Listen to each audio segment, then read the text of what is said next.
Assalamualaikum dan salam sejahtera, para pendengar yang budiman. Hari ini, kita akan menyelami sebuah karya agung sastera Cina moden, iaitu hasil tulisan Bai Xianyong. Buku ini bukan sekadar kumpulan cerpen biasa, melainkan sebuah muzik kehidupan yang penuh dengan nostalgia, kehilangan, dan pencarian identiti.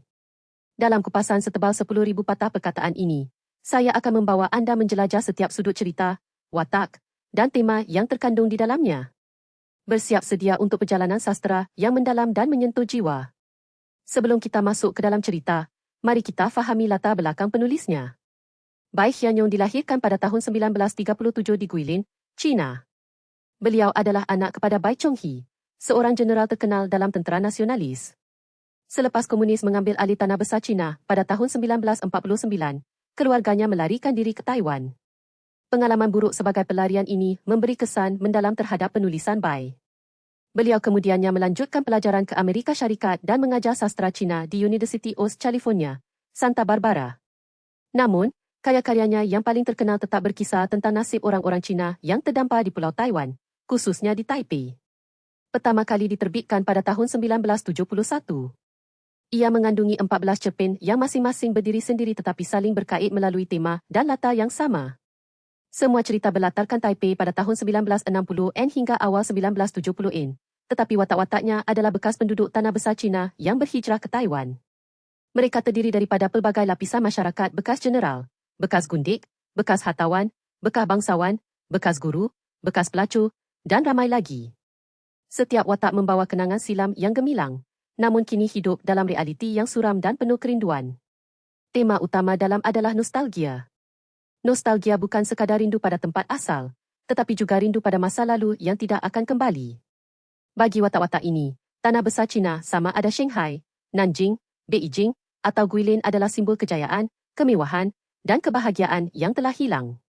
Taipei, sebaliknya, adalah tempat buangan yang kecil, panas, dan lembap. Mereka tidak benar-benar diterima sebagai warga Taipei, tetapi mereka juga tidak boleh pulang ke tanah air. Maka, mereka hidup dalam keadaan keseorangan di tengah keramaian, terus-menerus mengimbau detik-detik manis yang sebenarnya sudah hancur. Saya akan mulakan dengan cerpen pertama, The Eternal Snow Beauty atau dalam bahasa Melayu kita boleh panggil si cantik salji abadi. Cerita ini mengisahkan tentang bekas gundik yang cantik bernama Yin Kuyan. Pada zaman mudanya di Shanghai, dia adalah pelacur mewah yang digilai ramai lelaki kaya. Namun selepas perang, dia ikut majikannya ke Taipei dan kini tinggal di sebuah rumah usang. Kecantikannya masih ada, tetapi sudah pudar. Dia sering mengingatkan zaman kegemilangan di Shanghai, ketika dia memakai pakaian sutera, minum champagne, dan menari di dewan dansa. Kini, dia hanya mampu bermimpi dan menangis di dalam hati. Kisah ini menyentuh tentang perubahan status sosial dan kehilangan identiti. Yin Kuyan tidak lagi menjadi si cantik salji abadi kerana masa dan realiti telah mengubah segalanya. Cerpen kedua, A Touch of Green atau Sentuhan Hijau, mengisahkan tentang seorang bekas jeneral bernama Pu Qing. Dia adalah bekas komander dalam tentera nasionalis yang gagah di medan perang. Namun di Taipei, dia hanya menjadi tukang kebun di sebuah taman kecil. Setiap hari dia merawat pokok-pokok, khususnya sebatang pokok yang dinamakan pokok hijau, simbol harapan dan kehidupan. Jeneral Pu tidak pernah melupakan strategi perangnya, tetapi kini dia hanya berdepan dengan serangan serangga perosak. Cerita ini memperlihatkan bagaimana kekuasaan dan keagungan boleh bertukar menjadi kekecewaan. Watak ini juga mewakili ramai bekas tentera yang tidak mendapat tempat dalam masyarakat baru. Seterusnya, The Death of the Last Emperor atau Ratapan Maharaja Terakhir. Ini adalah kisah tentang seorang bekas putera raja dari dinasti Qing yang bernama Zhen. Dia adalah keturunan langsung Maharaja terakhir Cina. Setelah revolusi, dia lari ke Taipei dan hidup dalam kemiskinan.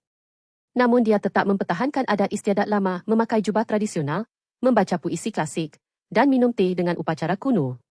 Tetapi dunia moden sudah tidak peduli. Dia seperti fosil yang hidup. Cerita ini menyentuh tema anakronisme, manusia yang hidup di luar zamannya. Zhen adalah simbol kehancuran sistem feudal Cina.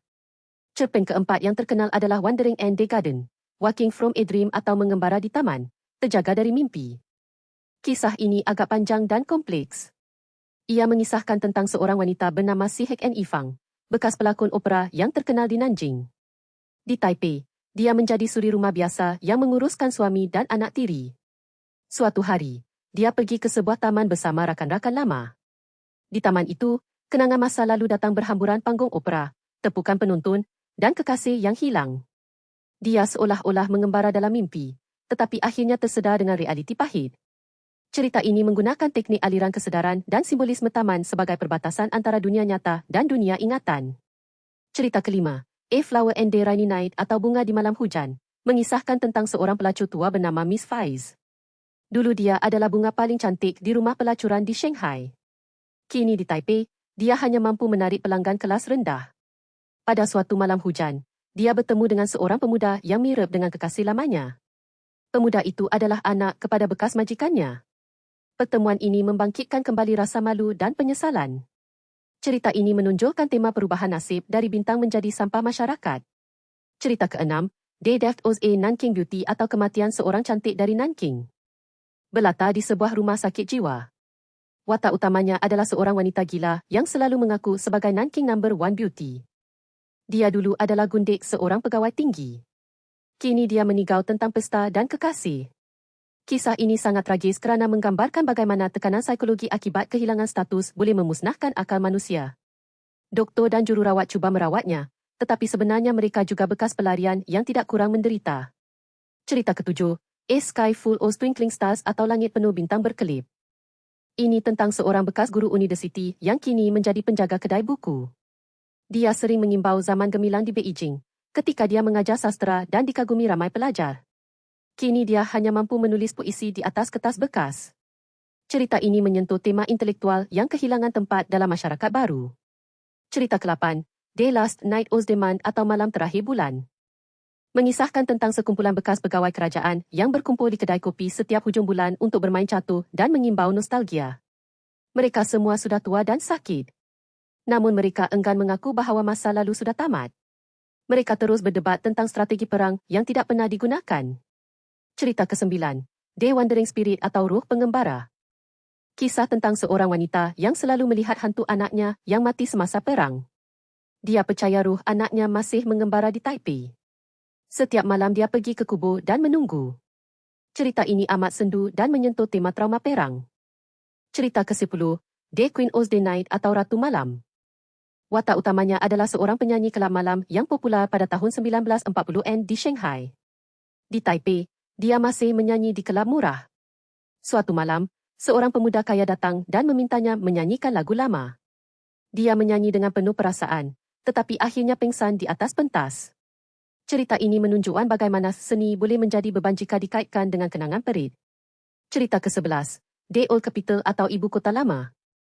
Seorang bekas bangsawan pergi melawat reruntuhan istana lama di Taipei yang sebenarnya adalah replika kecil dari istana di Nanjing. Dia merasa kecewa kerana replika itu tidak sama dengan yang asal.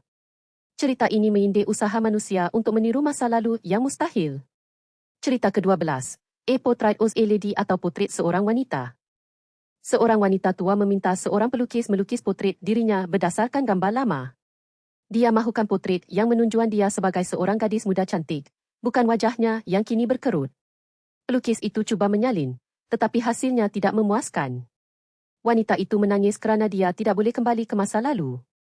Cerita ke-13, The Chinese Odysseus atau Odysseus Cina. Kisah seorang bekas kelasi yang mengelilingi dunia, tetapi akhirnya pulang ke Taipei. Dia tidak dapat mencari ketenangan di mana-mana. Cerita ini bersifat universal. Manusia sentiasa mencari rumah yang sebenar.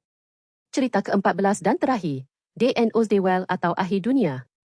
Mengisahkan tentang sekumpulan bekas pelarian yang berkumpul di sebuah rumah usang untuk menyambut Tahun Baru Cina. Mereka semua sudah uzur dan sakit. Ketika jam menunjukkan tengah malam, mereka meminum arak dan menangis. Mereka sedar bahawa dunia lama mereka sudah berakhir. Setelah meneliti semua 14 cerita, kita dapat melihat corak yang jelas. Bai Xianyong menggunakan gaya realisme dengan sentuhan simbolisme. Beliau tidak menghakimi watak-wataknya, tetapi melukiskan mereka dengan penuh simpati. Setiap watak adalah mangsa sejarah. Perang Saudara Cina bukan sahaja mengubah peta politik, tetapi juga merubik jiwa manusia. Adalah monumen bagi generasi yang hilang. Dari segi teknik penulisan, Bai Xianyong menggunakan bahasa yang indah dan puitis. Beliau sering menggunakan metafora taman, hujan, salji, bunga untuk menggambarkan keadaan emosi watak. Dialognya juga hidup dan realistik. Beliau juga menggunakan sudut pandang orang ketiga sebab tahu, tetapi kadang-kadang memasuki aliran kesedaran watak. Inilah yang membuatkan pembaca merasa dekat dengan watak. Tema lain yang muncul adalah kepalsuan. Banyak watak berpura-pura gembira, berpura-pura kaya, berpura-pura mulia. Sebenarnya mereka hidup dalam kebohongan. Misalnya, Yin Kuyan berpura-pura masih cantik, General Piu berpura-pura masih berkuasa. Kepalsuan ini adalah mekanisme pertahanan untuk menghadapi realiti yang terlalu pahit. Tema masa juga sangat dominan.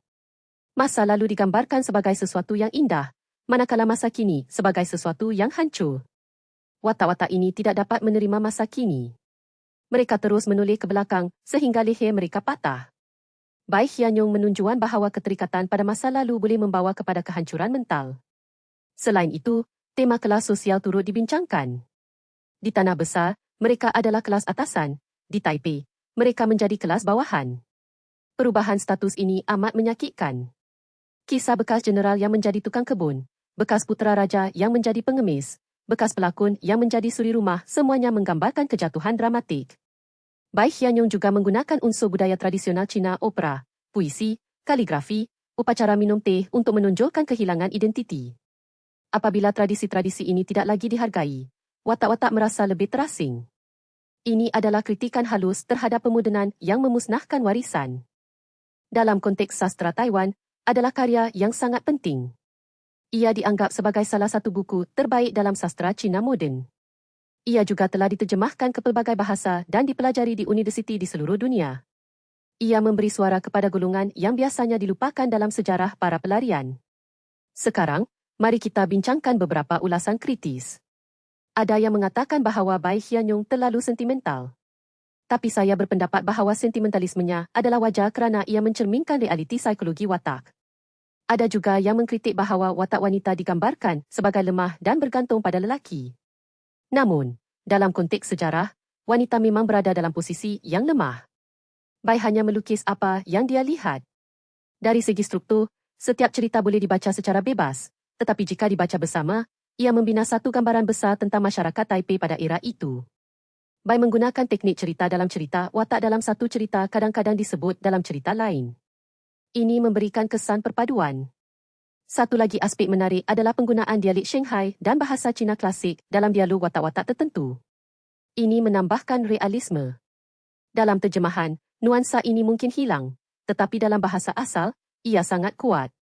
Kesimpulannya, adalah karya agung yang abadi. Ia mengingatkan kita bahawa sejarah bukan sahaja tentang peristiwa besar, tetapi juga tentang jiwa-jiwa kecil yang terperangkap dalam arus masa. Watak-watak ini mungkin sudah tiada, tetapi kisah mereka terus bergema. Bagi pendengar yang ingin mendalami lagi, saya cadangkan untuk membaca buku ini dalam bahasa asal atau terjemahan. Setiap kali dibaca semula, ada lapisan baru yang dapat ditemui. Ia seperti sebuah taman yang tidak pernah habis dijelajahi. Sekian dulu kupasan 10,000 patah perkataan tentang. Semoga ia memberi anda perspektif baru tentang sastra dan kehidupan. Jika anda suka video ini, jangan lupa like, share, dan subscribe. Tinggalkan komen tentang buku apa yang anda mahu kami kupas seterusnya. Saya doakan anda semua diberkati. Selamat malam dan sampai jumpa lagi.